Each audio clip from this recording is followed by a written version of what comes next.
Hello everyone, good morning. আজকে আমি যাচ্ছি হচ্ছে প্রেম মন্দির। এবার তোমরা সবাই ভাববে একই ড্রেস কেন?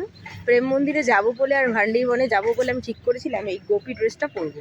কালকে যেহেতু আমার প্রেম মন্দিরটা কালকে যাওয়া হয়নি, এর জন্য আমি আবার আজকে সকালে মর্নিং এই ড্রেসটা পরেছি যে প্রেম মন্দিরে যাব। ফটো ভিডিও করার পর আবার রুমে এসে চেঞ্জ করে অন্য ড্রেস পরে অন্য মন্দিরে বা অন্য জায়গায় ঘুরবো। তো আজকে যাচ্ছি হচ্ছে প্রেম মন্দির। তো প্রেম মন্দির যাই, আজকেও ঠিক সেম বাইকেই যাবো। আজকে যাই, তারপর আমি তোমাদেরকে দেখাচ্ছি যে মন্দিরটা ঠিক কীরকম দেখতে।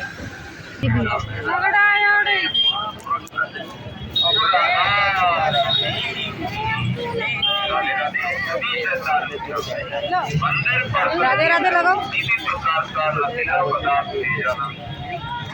राधा रानी सदवाले की अच्छा लगता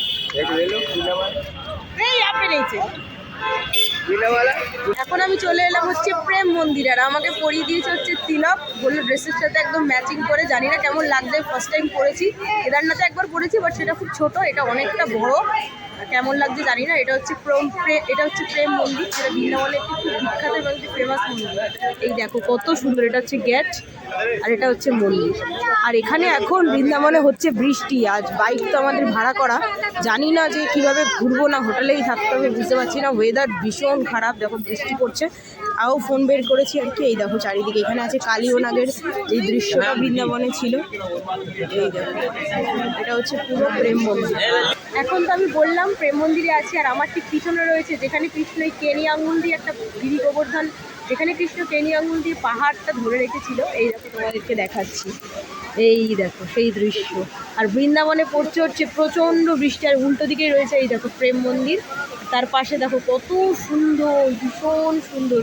বৃষ্টি হলে কী হবে, তাও প্রচুর মানুষ এসেছে এই প্রেম মন্দিরে। এখন হচ্ছে এই প্রেম মন্দির থেকে বেরিয়ে যাচ্ছি, জানি না এরপর কোথাও যেতে পারবো কিনা, কারণ প্রচণ্ড বৃষ্টি হচ্ছে। যদি যাই সেটা তোমাদের অবশ্যই দেখাবো। এখন এই প্রেম মন্দির থেকে যাচ্ছে, সবাই দেখে নাও আর একবার। এটা হচ্ছে বৃন্দাবনের প্রেম মন্দির।